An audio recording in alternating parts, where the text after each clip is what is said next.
Okay, let's start with evolution in human fighting. Anybody can fight, kids can fight, all men and all women can fight. We all had fights when we was kids, especially in school playground or after school. Some people teach their kids to fight early age. Look at gypsies. Most boys at young age learn to fight. Their fathers teach them.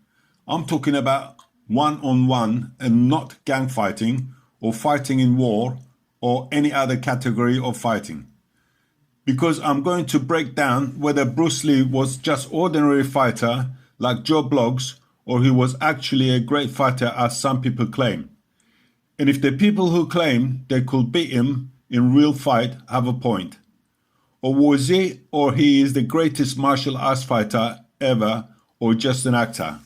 Well, let's start from beginning. Evolution of fighting. Yes, evolution of men or one-on-one fighting. If you know about fighting, you have to go back thousands of years and come back to present day 2023. This will be explained later on what I mean about evolution of fighting. Before you can claim you can beat Bruce Lee, or anyone for that matter, after that person or persons pass their peak, or years after they get old, or injured, or passed away. In Bruce Lee's case, after 50 years later. I can understand when someone is asked, can you beat so-and-so? And as he does not want to embarrass himself, says yes, and gives little explanation how and why, such as weight, size and skill. And all these will determine the outcome of the fight. But it's not always the case.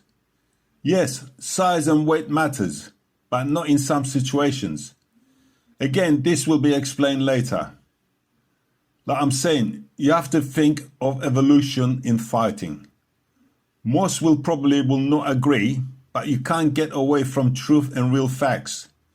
So let's go back thousands of years ago, when we was Homo sapiens and cavemen. We started to throw stones, then use spear, then weapons. That's evolution.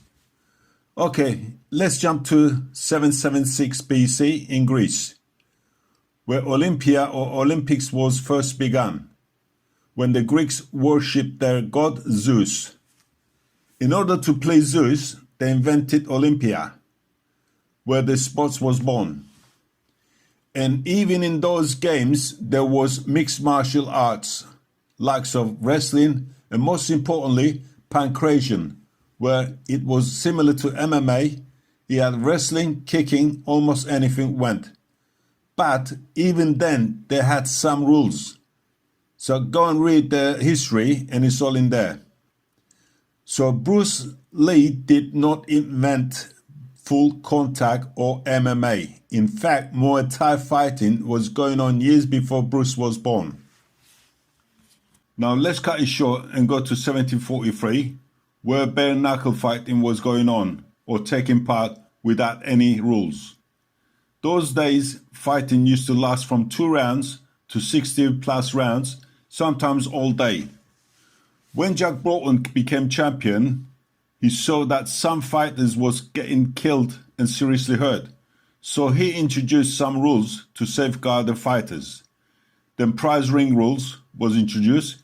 Then Marquis or Queensberry rules came in and still is present day. So fighting was evolving since 1743. Evolving the rules. Look at 776 BC to 1743 and then 1743 to present day 2023, how much fighting evolved. In 1743, fighting was evolving and was evolving every few years. Fighters individually was evolving, training harder, learning more skills. If you look at the way fighters used to swing their punches and the way they stood and guard themselves and jabbed, you will see later on fighters evolved to more skillful stances, more skillful fighters evolved. Right, I can go on for hours with this, so let's cut it short. Let's take Mike Tyson. Without a doubt or argument, in his prime, Mike was the most brutal, destructive fighter ever. In his prime, no one and nobody could have beaten Mike Tyson, and that's a fact. I'm not saying he was the best boxer, but he was certainly the most fit, best fighter. There's a difference between boxer and a fighter, and Mike was fighter. Boxer boxes, but Mike wanted to get the job done quick and not jab 12 rounds. Of course, there was better boxers like Muhammad Ali, Larry Holmes, Lennox Lewis, Sugar Ray Robinson, Sugar Ray Leonard, Roberto Duran, Marvin Hagler, and now Tyson Fury, etc., etc. But none would have beaten Mike Tyson in his prime. Why? He was different, more aggressive, more focused, and more powerful, especially in his punches. So if you took Mike in his prime to 1743 to 1988, he would have destroyed any fighter from that period, 1743 to 1988, until he lost to Buster Douglas in 1990.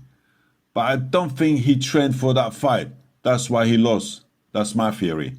Again, look at 1743, Jack Broughton, Jack Stack, Jess Willard, Jack Dempsey, John L. Sullivan, Jack Johnson. Then in 1940s to 1950s, plus all the way to Joe Louis, Sugar Ray Robinson, Jersey Joe Walcott, and Rocky Marciano in 1960s plus. See how they fought and trained to fight, and the way they fought in the ring. All the fighting and fighters was evolving. You can't take a person from a street and tell him to fight professionally. He has to evolve, or he's got no chance. To fight different than what he knows. He has to train and evolve and learn how to fight under the guidance of someone that has fighting experience.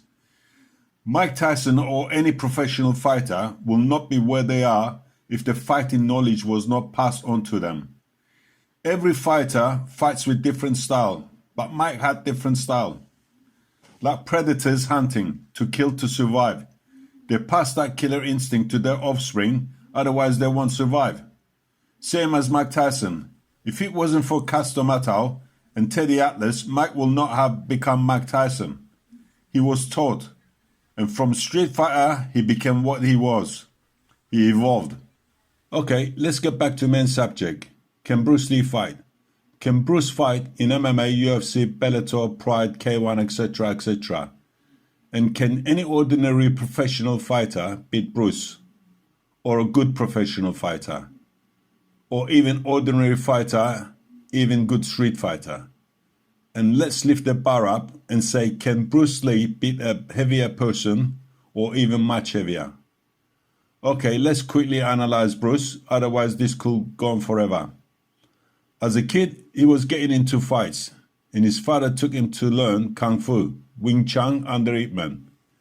As he was born into a privileged family, I think he was a spoiled child getting all his own way. Also, he got into acting as his father was an actor. So he started to learn Wing Chun under Ip Man. I guess this came useful in street fighting, and this gave him advantage and confidence in the street fights. I don't think many parents could afford to send their kid to Kung Fu school, so he had the upper hand. So this interested Bruce, as what he was learning was winning in fights. As time went by, he got more interested and better. So he got the bug, as they say, and wanted to learn more, but was too much for his parents as he was always in trouble, so they sent him to America. So he arrives to America. He doesn't know no one and working as a waiter and washing dishes, then goes to college. And as time goes by, starts to teach few people. So this is where it becomes very interesting and history is made in martial arts. And I think most martial arts students and instructors will agree with me what I'm going to say. To teach people how to fight, especially in martial arts, you have to be better than your students or they won't have no respect for you and go to another martial arts school. It's not like boxing. In boxing, most trainers are ex-boxers and it's a different type of combat sport. So he started to learn more and train harder. He probably started to worry about his future. He built up a few more students, but still, one day someone will come along and maybe a student or outsider to put him in his place. He can't see a way out. Only way out is training hard and build up the schools. Now, at that time, only teaching that made bit of money was karate, which was different style than what he knew.